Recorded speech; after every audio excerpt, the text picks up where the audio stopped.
white high heels. I do believe in heaven and I do believe it's real. It's okay now, okay. This time around, the band dynamic, it was very much about sharing an immediacy, and there was no overthought. It was very much about, you know, the band dynamic being very immediate. Tell us about that. When it comes to music in general, I think urgency is an absolute necessity, and you need to feel like some kind of insisting presence, and you can take ways to portray that on record. And what we usually do is we spend a long time writing the material in great care, but we purposely book a very short amount of time to do it, and perhaps too little, so no one will be sitting on their ass for too long. Everybody's in some sort of panic to try and capture all this work, and I think when everybody's panic and like have to stay up late and not sleep much, you get into this delirium that will mark its way on the tapes.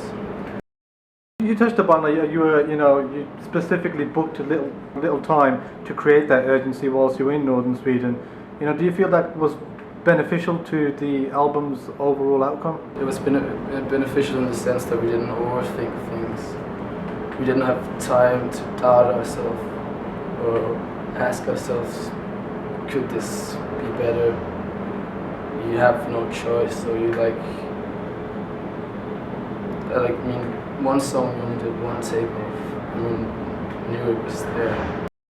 The lyrics were written within 2 weeks, as opposed to over the span of a year, which is what's kind of normally happened.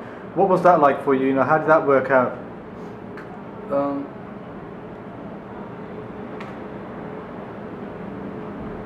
It worked out in a way that I never really put in the effort to create a more of an entity or a full body of work, as they were written scattered over a year and like here and there, and that didn't really end up joining together in the same sense that it does now. But when you have the whole album written the lyrics of the whole album written in such short and intense period of time, like it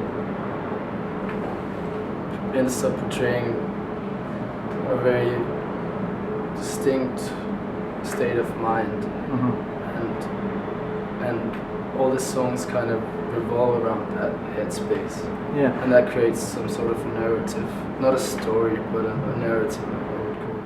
Yeah, let's talk about that kind of element. I mean, there was a great deal of romanticizing of which subjects you wanted to dramatize and how you wanted to dramatize them. You know, how did that come into play for you? I don't know, there was a lot of just sitting and staring into a blank sheet of paper, and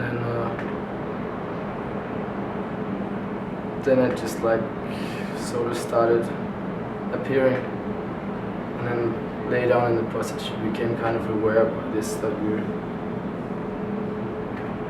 you're doing, but it became a lot about longing. Let's talk about some of the album material. I wanted to ask you about the final song, the title song. You know, it's expansive, it's accessible. You know, was this the natural choice to end the album with when you were sequencing the album?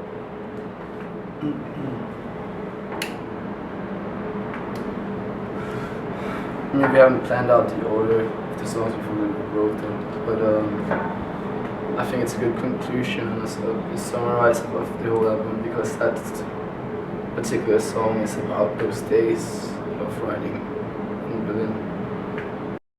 Against the Moon, here's the track. I mean, you understand this song is in relation to wasting time. I mean, you know, tell us more about the origins of the song Against the Moon. Well, that one is different. It came together in the studio. They had a really old pump organ, as you call that. Yeah.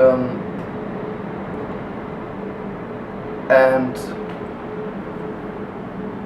when the other guys slept, might stay up and perfect the lyrics and do small changes. I'd go down there and play the Plowing Morgan because I really like the sound of it. So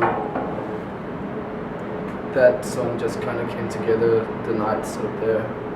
And yeah, you were asking about the lyrics. They're just about wandering around, drifting, and not really know what you're doing. Knowing what you're doing, but not really caring as well. And then there's some other elements in there.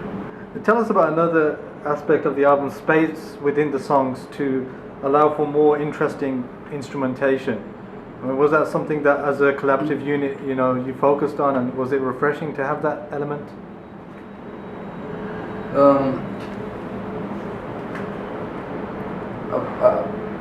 I just kind of think that the songs that we're asking for it. We always were interested in horns and strings, and I love the sound of those instruments, but the previous songwriting didn't really allow that kind of thing to integrate because everything was so dense and frenetic.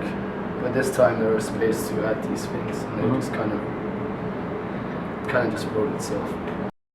Let's talk about your voice for this record again. It's Now it's completely fucked.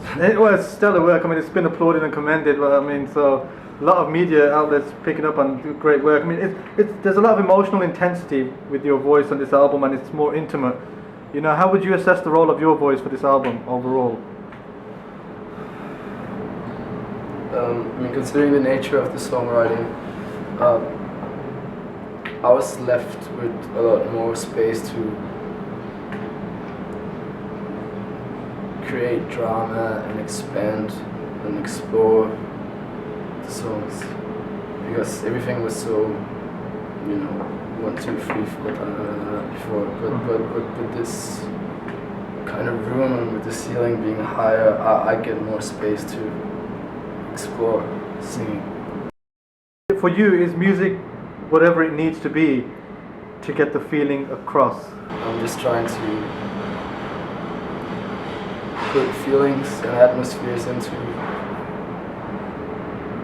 recorded material and lyrics, and I mean we don't have a message, but we portray emotions, and when you do that, maybe somebody will relate to it, and that's some sort of nurturing, or I mean,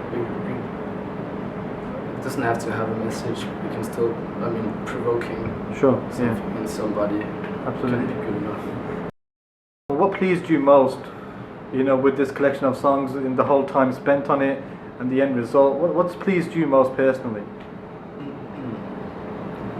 Well, I was a nervous wreck at the time before going into the studio, because you spent more than a year working on something, and then if those 6 or 7 days it doesn't come out right, you would have wasted a year of your life and come up with a record that you hated.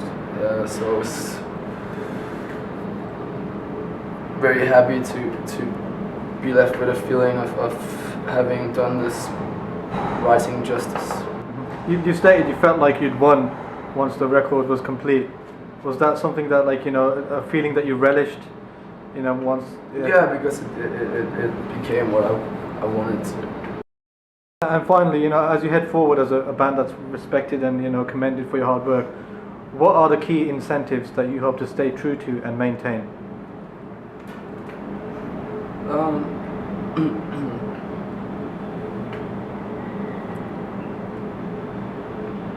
I don't know, I just wanna